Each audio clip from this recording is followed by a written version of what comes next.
Hello everyone, यूजेके tuition academy में आप सभी का स्वागत है। आज हम class 10 chapter first real number जो कि इंट्रोडक्शन पार्ट है उस पर बात करेंगे। तो सबसे पहले देखते हैं कि रियल नंबर क्या होता है। Real number is a value. Real number क्या है? एक वैल्यू है that represent on A number line. अगर आप नंबर लाइन पे कोई भी वैल्यू रिप्रेजेंट करते हो उसको क्या बोलते हैं? Real number. और रियल नंबर के अंदर क्या क्या इंक्लूड होते हैं? वे आपके नेचुरल नंबर है। नेचुरल नंबर आपको पता है क्या होता है? जो आपका +1 से स्टार्ट हो गए, कहां से? +1 से स्टार्ट हो गए, कहां तक जाए? प्लस के इन्फिनिटी तक। तो वे सारे के सारे आपके क्या है? नेचुरल नंबर है। अगर होल नंबर की बात करें तो होल नंबर के अंदर आपका क्या इंक्लूड होता है? जीरो इंक्लूड होता है और साथ में प्लस के जितने भी नंबर होते हैं, कहां तक? प्लस के इन्फिनिटी तक। वे सारे के सारे आपके क्या है? होल नंबर है। इंटीजर आपको पता क्या है? जो आपका क्या है? कुछ प्लस के नंबर और कुछ माइनस के नंबर। कहने का मतलब जो आपकी माइनस के इन्फिनिटी से लेके प्लस के इन्फिनिटी तक के जितने भी नंबर होते हैं वे आपके क्या होते हैं? इंटीजर होते हैं। रैशनल नंबर जो आपके किस फॉर्म में हो? पी अपॉन क्यू की फॉर्म में हो। और इरेशनल नंबर जिसको हम पी अपॉन क्यू की फॉर्म में रिप्रेजेंट नहीं कर सकते, वे आपके क्या होंगे? इरेशनल नंबर होंगे, जैसे कि √2। ठीक है, तो ये है सारे के सारे रियल नंबर। रियल नंबर के अंदर इंक्लूड है natural number, whole number, integer, rational number और इरेशनल नंबर। ये था आपका क्या? रियल नंबर का इंट्रोडक्शन। इसके बाद इस पे बात करते हैं सबसे जो इंपॉर्टेंट चीज है, यूक्लिड डिवीजन लेमा। क्या है? Euclid division lemma. तो सबसे पहले यूक्लिड को देखते हैं हम। यूक्लिड क्या है? यूक्लिड एक साइंटिस्ट का नाम है। किसका है? साइंटिस्ट का नाम था।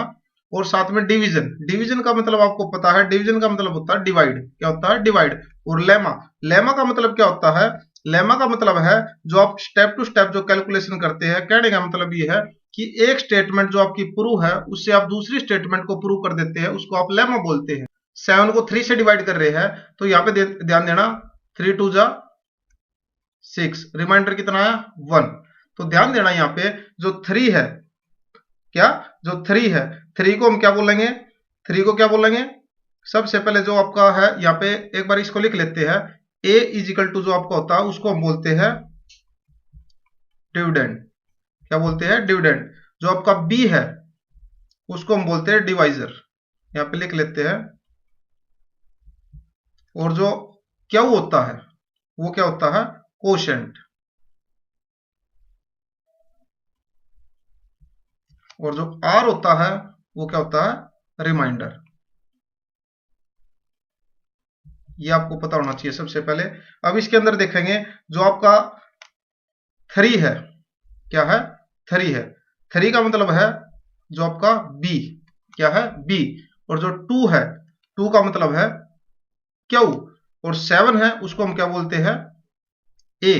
और जो आपका 1 जो आपका रिमाइंडर आया है उसको हम क्या बोलते हैं? r। क्या बोलते हैं? r।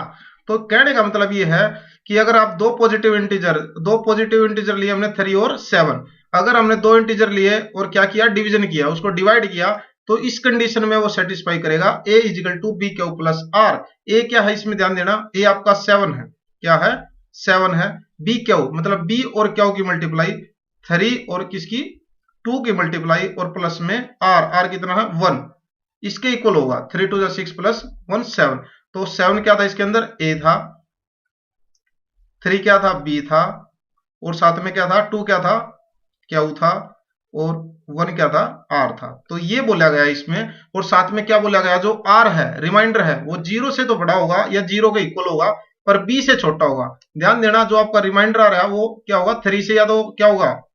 छोटा होगा, या क्या हो सकता है? 0 हो सकता है। तो ये कंडीशन इसके अंदर सेटिस्फाई थी। और साथ में इसके अंदर बोला गया है कि जो आपका एचसीएफ निकालना है, क्या निकालना है? एचसीएफ निकालना है किसी भी नंबर का, वो आप यूक्लिड डिवीजन लेमा से निकाल सकते हैं। तो इसका एक एग्जांपल के थ्रू मैं आपको और बता देता हूं।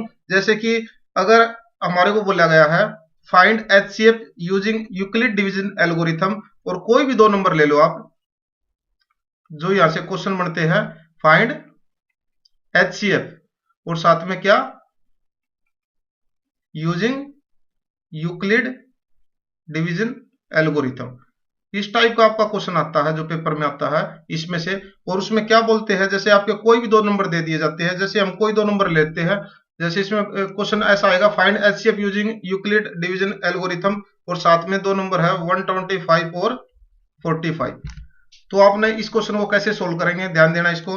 जो सबसे छोटा नंबर है इनमें दोनों में, उसको आप बाहर लिखेंगे, उसको आप डिवाइजर में लिखेंगे, क्या लिखेंगे 45, और किससे डिवाइड करेंगे 45 को 125 से। तो ध्यान देना, अगर आप इसको 2 से डिवाइड करेंगे तो कितना आएगा 90, और रिमाइंडर कितना है यहां से 35।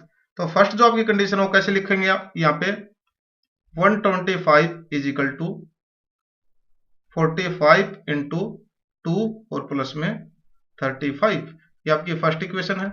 देन आप क्या करेंगे, यहाँ पे जो 35 है उसको क्या बना देंगे, डिवाइजर बना देंगे, और जो 45 है उसको अंदर लिखेंगे, और फिर इसको डिवाइड करेंगे, किस पे गया 1 पे गया, तो 1 पे गया तो कितना बचा यहाँ पे 35, तो कितना बच गया 10। तो सेकंड इक्वेशन जो हम लिखेंगे यहाँ पे 45 इज इक्वल टू 35 इंटू 1 और साथ में प्लस 10। इसके बाद क्या करना आपने, जो 10 जो आपका रिमाइंडर था उसको क्या बना देंगे डिवाइजर, और जो यहाँ पे था 35 उसको अंदर लिखेंगे, तो किस पे गया 3 पे गया, 10 3 जा 30, रिमाइंडर कितना आया 5। तो थर्ड कंडीशन क्या होगी आपकी यहाँ पे 35 इज इक्वल टू 10 इंटू 3 और साथ में क्या प्लस में 5। तो इसके बाद आपने क्या करना है, जो 5 था रिमाइंडर उसको फिर दोबारा से डिवाइजर आपने बना दिया, और साथ में क्या किया, जो 10 था यहाँ से इसको यहाँ पे रख लिया। ये कंडीशन तब तक करते रहेंगे जब इसमें 0 नहीं आ जाएगा, तो 5 2 जा 10, तो क्या हो गया 0। तो अब देखो इसमें क्या लिखेंगे 10 is equal to 5 into 2 plus में 0। तो अब आपने इसमें देखना कि एचसीएफ क्या होगा। आप एचसीएफ दो तरीके से निकाल सकते हो, एक तो आप फैक्टराइजेशन मेथड से निकालते हैं, एक आप जो है यूक्लिड डिवीजन एल्गोरिथम से निकाल सकते हो। तो उसके लिए आपको ये कंडीशन पता होनी चाहिए, a is equal to B Q plus R. तो इसके अंदर आपका जो एचसीएफ होगा, जहां पे आपका रिमाइंडर आया था 0, उससे ऊपर वाला जो आपका रिमाइंडर है वो आपका क्या होगा एचसीएफ होगा। तो इसका जो एचसीएफ आएगा निकल के, कि यहाँ पे लिखेंगे एचसीएफ ऑफ 125 और 45 इज कितना निकल के आया 5। तो ये आपका क्या आ गया आंसर निकल के आ गया। तो उम्मीद करता हूं कि ये कंसेप्ट आपका क्लियर हो गया होगा यहां से। इसके बाद बात करेंगे हम इसमें fundamental theorem of arithmetic. Fundamental theorem of arithmetic ये भी बहुत ही इंपॉर्टेंट है, क्वेश्चन जो है इसमें से भी ज्यादा पूछे जाते हैं पेपर में। तो सबसे पहले देखेंगे क्या बोला गया है, एवरी कंपोजिट नंबर, कंपोजिट आपको पता है, ये आपको छोटी क्लासों में बताया गया था। कंपोजिट का मतलब होता है जिसके 2 से ज्यादा फैक्टर हो, क्या हो 2 से ज्यादा फैक्टर हो। कोई ऐसा नंबर, जैसे आप यहाँ पे कोई भी नंबर ले लो, जैसे 10 ले लो, 10 के कितने फैक्टर हो सकते हैं, 1 फैक्टर हो सकता है, 2 हो सकता है, 5 हो सकता है और 10 हो सकता है। कहने का मतलब है जिसके 2 से ज्यादा अगर फैक्टर हो तो वो आपका कौन सा होगा कंपोजिट नंबर होगा। Can be express as a product of prime number. Product का मतलब होता है मल्टीप्लाई, और प्राइम नंबर का मतलब होता है कि जिसके 2 से ज्यादा फैक्टर न हो। जैसे कोई भी नंबर ले, जैसे 5 नंबर लिया तो 5 के सिर्फ 2 ही फैक्टर हो सकते हैं, या तो 1 है या 5 है। तो इसको हम कैसे रिप्रेजेंट करेंगे, कोई भी एक नंबर ले लो अपनी तरफ से। जैसे हमने एक नंबर ले लिया यहाँ पे 120, क्या ले लिया 120। तो 120 क्या है कंपोजिट नंबर है, उसको हम एक्सप्रेस करेंगे as a product of its prime number. तो सबसे पहले इसको प्राइम फैक्टराइजेशन मेथड से इसके फैक्टर निकालेंगे। तो पहले निकालेंगे इसको 2 से, कितना है यहाँ पे 60, फिर 2 से डिवाइड किया तो कितना आ गया यहाँ पे 30, फिर 2 से डिवाइड किया तो कितना आ गया यहाँ पे 15, फिर यहाँ पे किससे डिवाइड करेंगे 3 से, तो कितना आएगा यहाँ पे 5, और फिर 5 से डिवाइड करेंगे तो कितना आ जाएगा 1। तो ध्यान देना जो यहाँ पे 120 है उसके क्या क्या फैक्टर आए, 2 मल्टीप्लाई 2 मल्टीप्लाई 2 मल्टीप्लाई 3 मल्टीप्लाई 5। अब दोबारा से उसी क्वेश्चन पे ध्यान देना, यहाँ पे जो बोला गया है every composite number, every composite मतलब कंपोजिट नंबर है, कैन बी एक्सप्रेस, हम उसको एक्सप्रेस कर सकते हैं प्रोडक्ट मतलब multiply of its prime number. ध्यान देना ये सारे के सारे क्या है प्राइम नंबर है, जिसके 2 से ज्यादा फैक्टर नहीं है। तो ये बोला गया था इसके अंदर। तो इससे आगे जो हम काम करेंगे, आप क्या करेंगे, इसके अंदर जो क्वेश्चन आता है वो आता है एक आइडेंटिटी का। तो सबसे पहले इसके अंदर हम एक नंबर और ले लेते हैं, जैसे कोई भी नंबर ले लो, जैसे हमने यहाँ पे ले लिया 80, क्या ले लिया 80 के फैक्टर करेंगे प्राइम फैक्टराइजेशन मेथड से। तो यहाँ अगर 80 को 2 से डिवाइड करेंगे तो कितना आएगा 40, अगर 40 को भी 2 से डिवाइड करेंगे तो कितना आ जाएगा 20, फिर 2 से डिवाइड करेंगे तो 10, फिर 2 से डिवाइड करेंगे तो 5 और लास्ट में 5 से डिवाइड करेंगे तो 1। तो जो यहाँ पे 80 क्या है 80, तो 80 के फैक्टर क्या क्या है 2 इंटू 2 इंटू 2 इंटू 2 इंटू 5। तो इसके अंदर ध्यान देना, अगर यहां से आपसे पूछा गया एचसीएफ और एलसीएम, तो एचसीएफ का मतलब होता है हाईएस्ट कॉमन फैक्टर, एलसीएम का मतलब होता है लीस्ट कॉमन फैक्टर। तो सबसे पहले इसके अंदर हम देखेंगे, यहां पे ध्यान देना, अगर एचसीएफ निकालना है, क्या निकालना है एचसीएफ और एक एलसीएम, इन दो चीजों का आपको पता होना चाहिए। सबसे पहले एचसीएफ का मतलब होता है जो दोनों में नंबर में आपका फैक्टर है कॉमन फैक्टर, वो आपके क्या है एचसीएफ है। तो यहां से आपके क्वेश्चन निकालने आते हैं एचसीएफ और एलसीएम के और एक आइडेंटिटी के, वे भी कंसेप्ट आपके क्लियर करा देंगे यहाँ पे।